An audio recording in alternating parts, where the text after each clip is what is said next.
It's so nice having our guests again today. We have Brooke and Bonnie. Welcome. This is something Robin and I have been trying because of some of the interviews she's had that have been with other guests, and people found them to be very interesting, having different people's questions in this format. So we decided that we would do this for a little bit. Just a reminder, we have a Kundalini group activation coming up on February 15th. It is about 3/4 of the way full. So if that's something that is interesting to you, look on our website at athenaintruth.com under the courses tab. And let's get started. So who would like to start us off with a question for Athena? You can raise your physical hand or you can raise your Zoom hand. Whoever wants to go first. Do you want to go? If you want to go, that's fine. How about I go? How about that? Okay. We want you to take a deep breath and relax, and to know that through your openness and through your desire to know more, to solve more, you are inviting that divinity aspect of yourself to join the meeting. And that's primarily where we get all of our information from. You don't have to worry about how you present yourself or what is thought about you or what you say. All you have to do, in fact, is to be open to the process and to know that you are being received. And in that way, we will give you the good responses or the nice directions that you are looking to achieve by the meeting we are having. How about that? That's great. I can ask a question after Okay. that. I am a nursery school teacher. I am a Montessori nursery school teacher. And I'm aware that the children who are coming in are very different. And they have talents and gifts and capacities that we didn't have just 10, 15 years ago. What I'm wondering is what would be how could we be guided to prepare environments for these children? We work in a little different way than the public school does.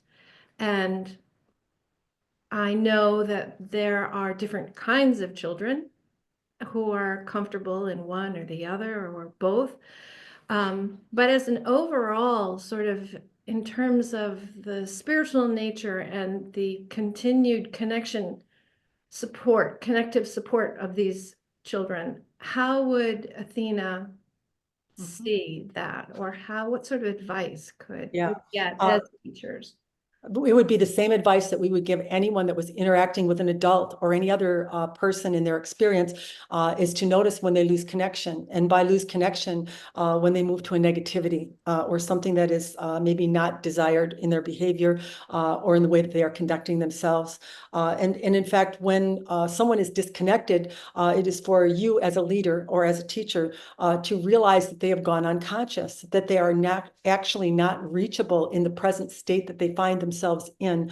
And so it is for you to volunteer a way of reconnection. And how might you do that? By viewing them as connected, by confirming what it is that they are feeling, by letting them know that they are appreciated and that you have great gratitude for them, by maybe guiding them in a direction of the love of self. Maybe sometimes they are having a little bit of an angry fit, or they have done something to another child that is not acceptable in the way that they have treated them.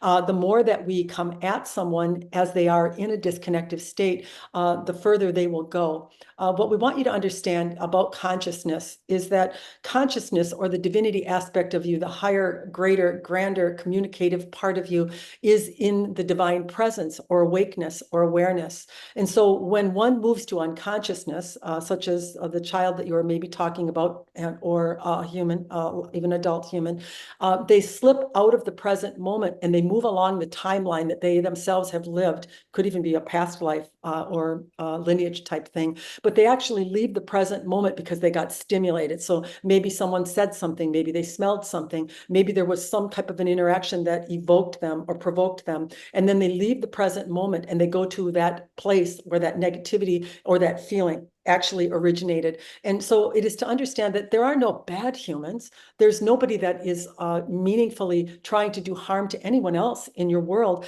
It's that the universal part is always stimulating the human and calling it to heal itself where these emotions exist, where they are still snagged or caught in them, in the chakras or the energy centers. And so to summarize for you, and this would be for adults as well, when you are in interaction with someone and you become stimulated, you leave the present moment, therefore you are not reachable, you are not able to be communicated with, because you have walked down the sidewalk of the life that is yours, and you have now found yourself standing in a place where you actually felt the way that you were just stimulated by. And so you start to create from there in a little bit of a lower tone. So I think one of the most important things that you can actually bring in the work that you do is that awareness, that understanding that I am not dealing with someone that is awake and conscious and in their divinity aspect right now. I am dealing with a human, a wounded human, a traumatized human, a human possibly much younger, could even be in the crib, or younger, or could be past life. And so all I know is that when someone isn't feeling well, when someone is in a negative state, they've actually left the present moment and traveled to the moment, and they're actually there for a good reason. The universe is forever wanting to connect to you. It wants to flow the experiences that it has made for you by everything that you have felt. But when you are holding something of a lower tone that is still creative in your experience, as it comes towards you with the creation that it wants to deliver in harmony to you, or the thing that you would appreciate receiving, it immediately starts to butt up against that lower tone emotion, and it cannot enter your field. And so it stimulates you, it makes you aware, and then you emote negatively. And that is your own emotion that is being revealed to you, and you are getting a mirrored result, because the minute you let out that negativity, there's going to be a response or something coming from the outside that matches it. Now, this is where you come in. You're not going to match it. You're not going to decide to look at them the way that they are feeling. You are going to hold a higher resonance, or a knowing or understanding that I have a person in front of me right now that's in an emotive state, that's looking to heal themselves. And that's the only reason that they are behaving in the way that they are behaving. Does that give you some understanding or background? It does, yes. Mhm. Yeah. Yeah. So it's more of a awakeness. It's more about understanding, yeah, they are different, but what we would tell you is really different is the vibration of the plane has risen to a point where everyone, including your children, are on a path of quickening or healing themselves. Every negativity that you see a human going to is a call to heal. It is not a meaning that they are flawed, or they are bad, or that there is something wrong about them. It means that they are getting stimulated by this high vibration, and therefore emotions are coming very quickly into their experience that are revealing what they are still stuck in, what they still are holding, that's creating in a lower tone, that's not allowing that rise in consciousness to reach them. So it's not about attempting to help them stay aligned. Well, It's it is an attempt to bring them back into alignment. You know yourself, if you were in an argument, it wouldn't matter whether it was a child or your husband, if they came to you in an activated state, which is an unconscious state, and they were upset and they were yelling, and you put your hand up and said, you know what, I don't like what you're doing right now. I don't think that you have the right to be emoting the way that you are. You're going to expand their energy. You're going to expand the anger, and you're going to force them back into more unconsciousness, and perhaps even a worse place on their timeline, where they're even more angry or more upset.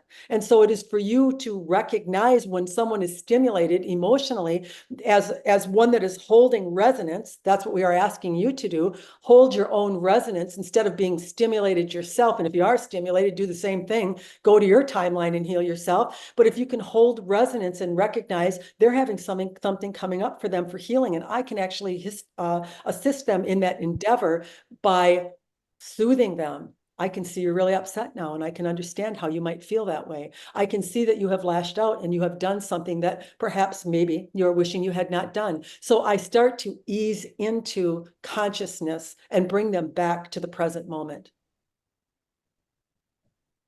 yes, yeah. Okay, All right, thank thank you, Bonnie. Brooke, did you have a question? Yeah, well, that's kind of plays into, I'm like the child in the scenario. I It feel always does connect. That's what Robin and I find every time we do these. yeah, I mean, it's interesting. I didn't, as all this played out, like I'm sitting here and I feel really nervous. And the questions, the things that I came here with, so my business, I'm an artist, I sell my artwork, and I've sold a lot of art over the years, but I'm still not able to quite have this consistent financial, make it flow. And it's as I'm talking about, I'm like so nervous, something about being judged, or maybe those parts of me coming up to be revealed, something about, it's like I know the artwork is good. Plenty of people have bought it and come back and Yeah. buy more. Yeah. But there's something But you are about asking me. a specific question of the universe. You are saying, where is my solidity? Where is my money? Without me worrying about it, or having the flow be very abundant and coming to me. And so what you actually do when you ask a question, the universe starts to flow the solution to you, which is steady income, believing in oneself, feeling solid in the receiving of the money for your art. And so it says, okay, she's calling out right now. So you might be calling out, and then all of a sudden, as the energy starts to come in to enter towards you, the human, as it nears you, the high vibration energy will stimulate what you are holding that is conflicting to its entrance or it arriving to you. And so what did you get? You got some doubt, didn't you? You got some judgment, some condemnation of self that doesn't match the high vibration of the experience that you're wanting to get. And that actually exists, by the way, it is there. Because if it wasn't there, you would not be getting the emotions you're getting. You're not getting any emotions, people, because they are true. You are getting emotions because they are creative energy within you that your experience has caused you to feel. And because you have seen the results of it coming in form for so long, you now believe it. And you send the signals out over and over again. And then that is what the universe, every time it's coming at you, it's trying to bring you what you prefer. And it shows you, you feel it every single time. And then you push it back out into the field when you deny the emotion that is being felt. If you would just look at what the emotion is, you feel judged, you feel shaky. Maybe it's not good enough. Maybe people are buying it because you're a pretty girl. Maybe. Yeah, who knows what you are thinking. But some of these things or these perceptions are what are actually being revealed to you as you call out to the universe asking where my money is, or why am I not getting what I want in my experience? And so if we were to take the artwork out of the equation and we were to go back into your childhood when you were growing up, did you ever maybe feel judged? Did you ever maybe feel as though nothing you ever did was really quite good enough, even though you were doing your best and you probably were putting out a pretty high standard? Did you ever experience any things like that? Yeah, that describes my whole childhood. So you are a signal sender, aren't you? So you have this agreement with the divinity part of yourself that you're going to come down here and live your life experience, and that when you are in it, you're going to pick from that deck of cards those emotions that everyone has available to them, and you're going to send out a signal in the way that you feel. And you did it. You did it perfectly. You didn't do anything wrong. You felt judged. You felt nothing was ever good enough. You felt the standard was so high that no matter what you did, you would never meet it. And so as you sent those signals to the universe, it received you, and it knows exactly what you want. And it created a solution, a preferred reality, if you will, exists by everything that you feel. Every one of you out there that are listening, you have a preferred reality, in case you didn't know it. Yeah. And so as you start to think about the preferred reality, because you're thinking, where's my money? I'd like to have this be more available to me. Then the universe starts moving again. It starts sending. It's not just you sending how you feel. The universe is also working congruently with you. It's working with you. And so it starts to bring to you what it is that you are calling out for. But then it hits you, and then it feels your vibration and thinks, I can't get in. I can't go to that tone of vibration and enter her field. She's going to have to come up and meet me. How do you come up and meet the universe or the higher divinity part of yourself and what it has created for you? You take a look at what you're feeling. We just did. And now you have an understanding. Now you know yourself. Now you love yourself. You can understand why you picked that signal, can't you? Could you have sent anything else? Did you do anything wrong, or did you send the perfect signal? We think you did. What do you think? I agree. I think I've So now I sent. surrender to it. I don't have to Okay. change it. I don't have to not like myself in it. When you not like yourself in an emotion, you know what you do? You expand the negativity. You have to become a match to your source. You have to surrender to yourself and the love of yourself and what you chose to feel. It's the only way to achieve flow. Flow, why is flow achieved? Look at sports. Look at people that are playing tennis, that are playing basketball, whatever it is that they are doing. They do all these things to cultivate a expertise. They take all the lessons, they lift all the weights, they do all the right things, and they start to believe it because they are believing in the process that they have undertaken to achieve the greatness that they think that they want to achieve. And it's about the believability. It's about the understanding. So you made a choice to create a higher state reality by judging yourself, by a little bit of condemning, because that's what your life experience made you feel. You can't help that. You can't change that. That's just how it was. It's different for everyone, you see. Once you can just accept the way that you created in your experience, you all get a preferred reality. Everybody does. The divinity parts of you are receiving everything you're feeling, and it's lifting it to a higher view of you. And that's available to you. But if you're going to condemn and judge the way that you created it, which happened to be feeling judged, feeling as though you couldn't attain, feeling as though you would never be good enough, that rose you to greatness in the divinity part of you. Let's get that in this life. Let's allow that to flow to you by stopping condemning what created it. That's what surrender is. I surrender to the way that I feel in my free will choice. That's what free will is. What do you think free will is? Free will means I get to create my experience any damn way I choose. That's free will. That's never taken away, ever. You have a right. You have conditions. You have lineage. You have your emotive states that are coming with you from one lifetime to the next. You cannot regret, control, effort, or change how you feel your experience. You must surrender to it. And in surrender, the divine becomes present. And it starts to enter your field. And it starts to lift you out of the not believing, out of the judgment, out of the area of vibration of which those emotions no longer exist. We've said it before, we'll say it again.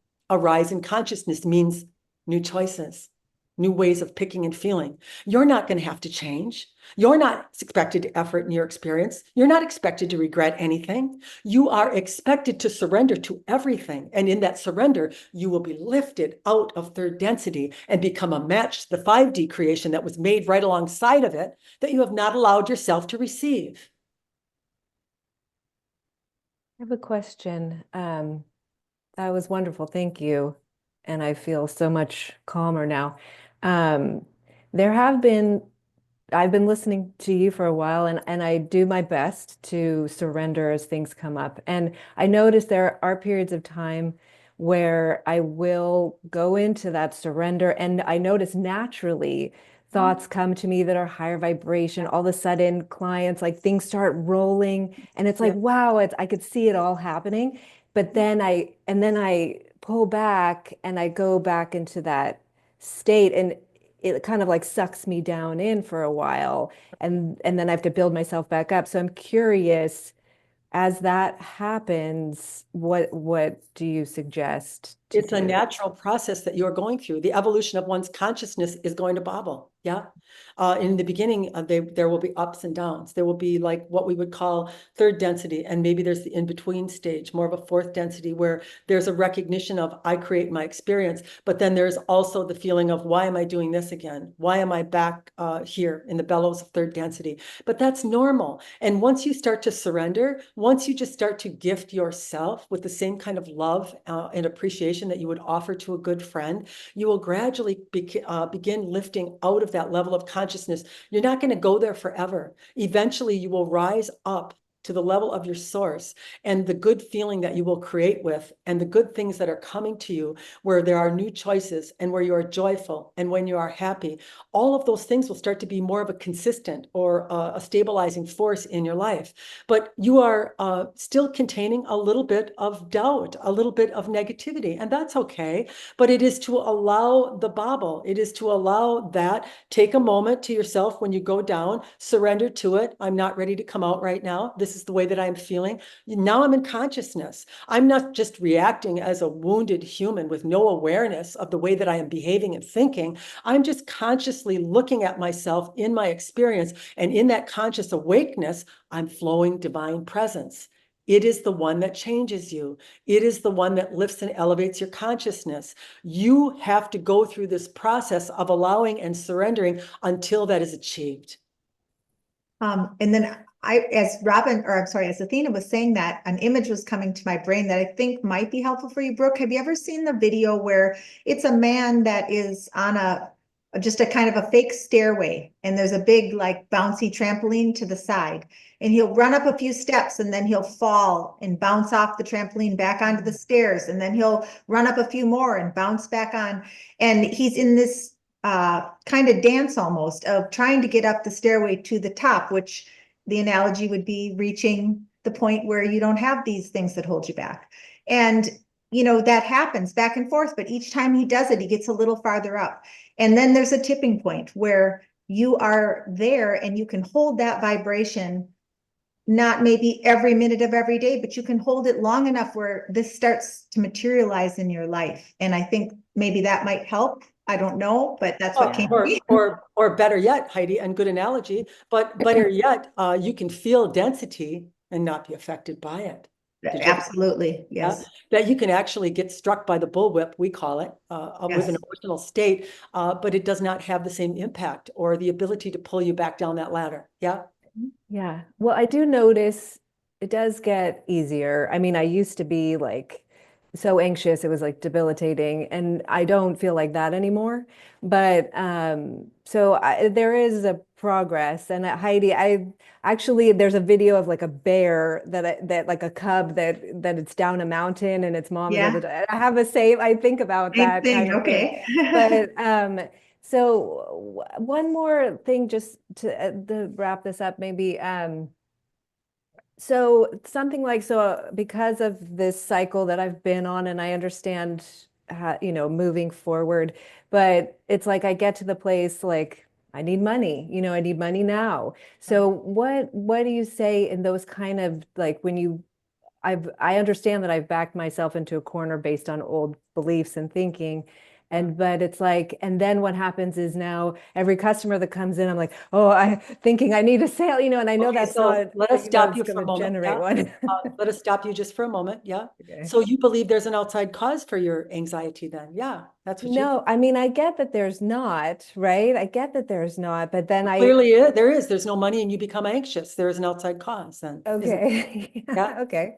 So it's to recognize, let's look at your inside cause. Let's look at, we think the universe is a wonderful thing because you brought up the anxiety, and it's really not about your artwork. It's not about the money or the flow. It's about anxiety for you. And the money being short and the artwork not selling is a stimulant of anxiety. It's what it is. Yeah. So that's the mirror. That's the thing. There's no truth in that. There's no validity that the artwork won't sell or that it isn't of value. But what it does do is it uses that means to stimulate something on your timeline that is wanting healing, that's wanting to be collapsed. So let's talk about anxiety when you were growing up. What was it like in the house that you lived in? Where was anxiety chosen, or what does anxiety have to say? I mean, it was a lot of anxiety. It just felt very like unstable, and nothing, everyone was disappointed or nervous or upset. There wasn't a lot of stability at all. You fill up a circumstance or situation where all this was true, where everyone was upset, everyone was anxious, nobody was getting what they needed. Do you have a circumstance or situation, a remembrance, a recall? I mean, the thing that comes up right now, like my parents were divorced, and my mom was doing well at some point, but then I guess financially took a turn. And so we moved from like a big house into an apartment. And I feel like I always go back to that apartment as being this like, there was just, she felt anxious, I think, and I felt it from her. And so there was like this instability and anxiety around, and then went to a new school, and like sort of having the rug pulled out from under you as a kid. Yeah. So all of those emotions, feeling as though you had not enough, you had downsized. Your mother's anxiety, of course, as a child is automatically transferred right into you, whether you are aware of it or not. And so you have all these factors or things that are surrounding you. And you have to send the universe a sign that this isn't okay. This is not what I imagined for myself in the way that I wanted to feel, the way I prefer to feel. And so you had to send out a signal, didn't you? And you sent out, this makes me anxious. This makes me feel unpredictable, unsafe, untaken care of, unstable, as you put it. Yeah. And so this is what's emanating. Think about this. So now the universe is trying, it's making solutions. So it's receiving all of that data that you have sent to it, and it's cultivating a preferred reality because of it. It does not care about good and right and wrong, but any of that doesn't care. It's just receiving you and lifting that energy and making something that you would prefer to feel, that it wants to flow to you in your experience.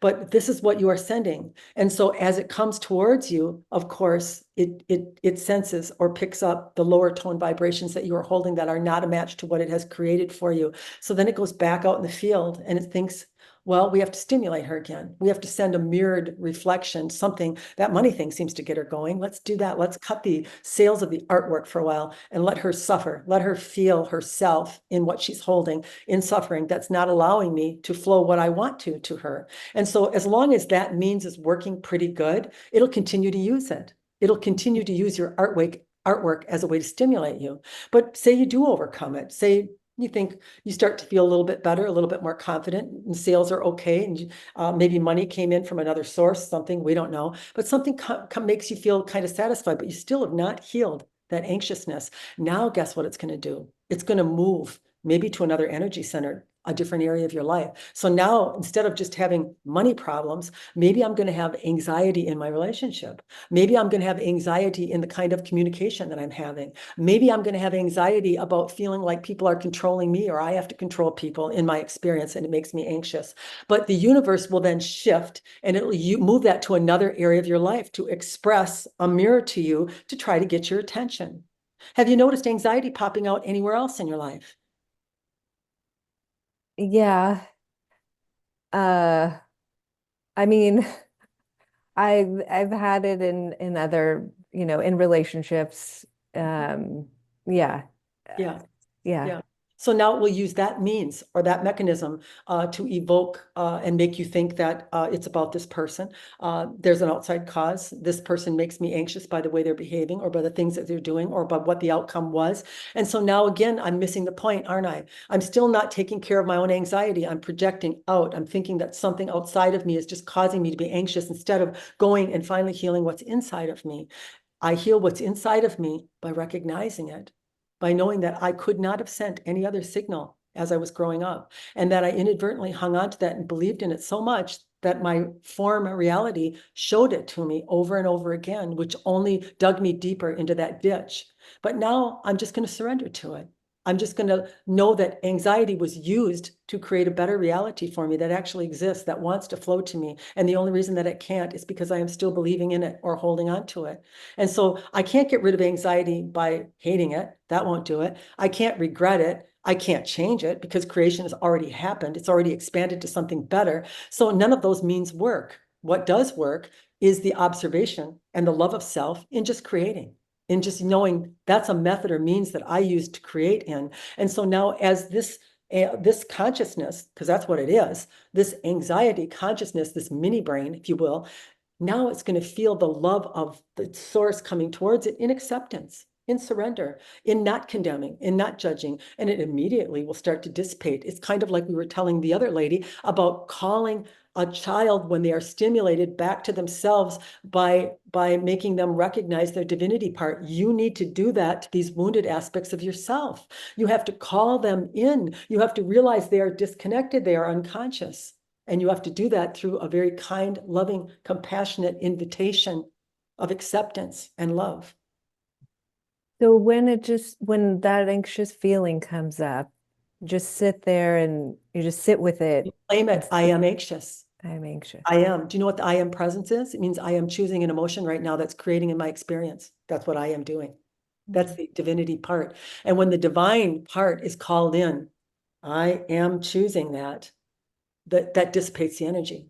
That takes the power out of that negativity, sucks it right out of it. When I claim it, when I start to be conscious of how I'm creating instead of unconsciously attaching and then projecting out that something else is the cause, that expands negativity. The I am presence, I am choosing that.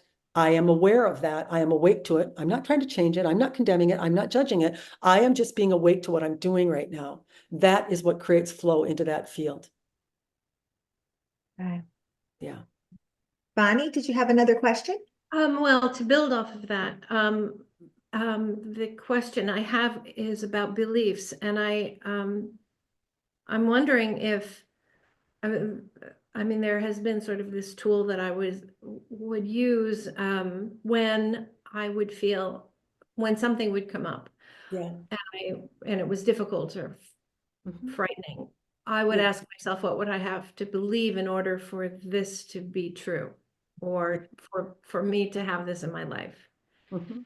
Um, and then there's an internal process that happens, but after listening to you just now, I wonder if it is more of, I mean, once there doesn't necessarily have to be a lot of work done here, a lot of No, conscious, egoic sort of, no. I've got this kind of thing. Yeah, it's an observation of oneself in awakeness. That's the divinity part of you. That's what it is. Yeah. It's I'm awake and aware. I am the presence that is choosing the emotion. I am awake to it. I'm aware of it. I'm not victimized by it. Mhm. I'm not justified in it. I'm not the human. I am the presence of the divinity aspect. I am picking that emotion right now. And in picking that emotion, I know that I've been received. So I don't have to condemn it. I don't have to judge it. I don't have to not like myself in anything that I choose as a signal in the way that I feel. I can align to it 100% and allow that emotion to kick out and know that creation has received it and that opens me to it. That's what, so it's not about being a better human, is it? It's not about effort. It's about allowing. It's about surrendering to whatever is felt and then knowing that you're received in that feeling. We are once in a while stimulated or called to something from the divinity aspect of those that we are in session with. Yeah. And for you, there is a part of you that is calling out a little bit and says, ask her about being bottled up. Does that mean anything to you? Bottled up. Um, yes, yes, I actually, right before this, I was moving into an apartment that has been long in coming, and it's very, very small. At least I felt that it was very small, and it really has um, made me feel, question, how did I get here? What am I doing? And all of that is like rising. So yes. Yeah, yeah. And so that bottled up feeling, or it almost feels like uh, uh, uh, we don't know if the regret is the word, but it almost feels like this isn't where I saw myself or uh, planned for myself. Well, Does, yeah, does, yeah. yeah, I've had a series of incarnations within this incarnation, and I find myself at 71, beginning again, big time. And old furniture that I was moving today has yeah. history, but I don't want that history. Yeah, So but that history has created a solution. We want you to know that there is a divine, higher level experience that you have access to. But in the lower tone of the reality that you believe in, that you are presently viewing, it does not give you the ability to connect to it or to have the flow reach you. Yeah.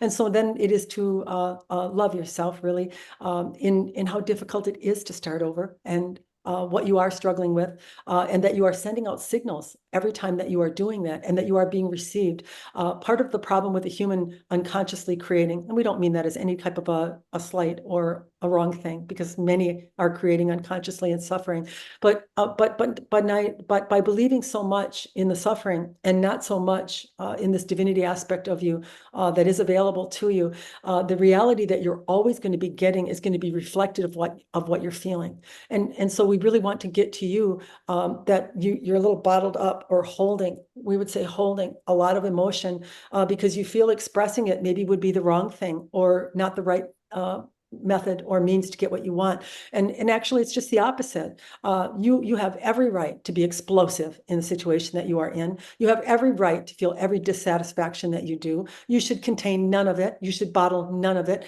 And you should consciously recognize all of it, look at it, feel it, allow it, surrender to it, and then know that this greater, grander part of you does exist because of it. Don't try to contain it. Don't try to bottle it up. Don't move to any type of blame or a feeling of victimization, because that will keep you in that bottled lower energy where the divinity flow can't reach you. Do you understand what you're saying? I do totally, and I feel that try to be conscious of that and shift my thoughts or reach for Well, that's the thoughts. problem. That's what we don't want you to do. Stop Ah, hesitating. Don't try to shift. That energy is going to expand wildly in that environment. It wants to be healed. It wants to be loved. It wants to be respected. It wants to be feeling compassion towards it. Trying to just get rid of something, change something, or move on from it will expand the negativity. mhm. Yeah. So it is more about accepting. It's more about surrendering. What would you do to a close friend that was experiencing what you're experiencing yet again? Would you tell her, let's not talk about that today. Let's move on to a happier topic or something that feels a little bit better? That's not what you would do. You would embrace her. You would confirm her. You would tell her that you understand that her situation is difficult and that you do not blame her for the way that she is feeling in it. You see, this is self-love. Mhm. Yeah, I think the New England sort of stiff upper lip kind of mentality Yeah. is running in the background. Yeah, we could feel that right in our exchange with you. But guess what else we feel? A very soft side underneath, a very feeling, tender and caring type of side. But oftentimes that can get covered up by the difficulties of life and by some of the tough experiences that one has. Yeah. But just bringing that to your attention that you're being received in a very bottled or condensed feeling. Do you understand what you're saying? Yeah. Yeah. And so what can one do? Take a deep breath and just surrender. Life's been difficult for you, and what you are going through presently is a challenge. And you're going to feel right away as you start to offer yourself those condolences, those feelings of compassion and understanding, you're going to feel those emotions just dissipate right out of your field. And that's how the flow starts reaching you, never by denying. Mhm, mhm. I have a question about this. Where's the line between being a supportive friend, so to speak, and feeling sorry for yourself, right? Because I feel like it's easy to slip into feeling sorry for yourself, right? Which is a low vibration. Well, that would depend. When one is feeling sorry for themselves, what would that emotion feel like? What would that be? What would the feeling be in feeling sorry for yourself? Like You'd feel pity. disempowering, pity, yeah. Uh, Yeah. yeah, would be a form of pity or disempowerment. So if one is in a pitiful state or a disempowered state, let's use that term. So it is your suggestion then that they should be shook out of that or made to feel different than that. Hmm. Right. So even that's okay, And right? that's Everything. yeah. Yeah. Okay. It is a signal. It is an emotional response that they are having. And quite honestly, one that is in pity or one that is in a feeling of disempowerment truly believes they are asleep. They truly believe that they are being victimized. They believe that they have no power. And there's no way when one is disconnected that we will ever reach them with another negativity. We'll just drive them further down or away from their source in that. And so any type of an offering that one could give themselves or someone else that was in pity. I believe in you. I have trust in you. I have a knowing that you are going to do great things. Anything that I can offer that actually pulls someone away from that way of thinking and feeling would be far better than driving them down into it. Okay. Got it. There's just never a time. We're going to let that sit. That you're feeling something that doesn't feel good. That you are not being called to heal yourself. Hmm. What roughness is there in that? What punishment should there be in that? There should be surrender. There should be peace. There should be self-honorment. There should be love of self.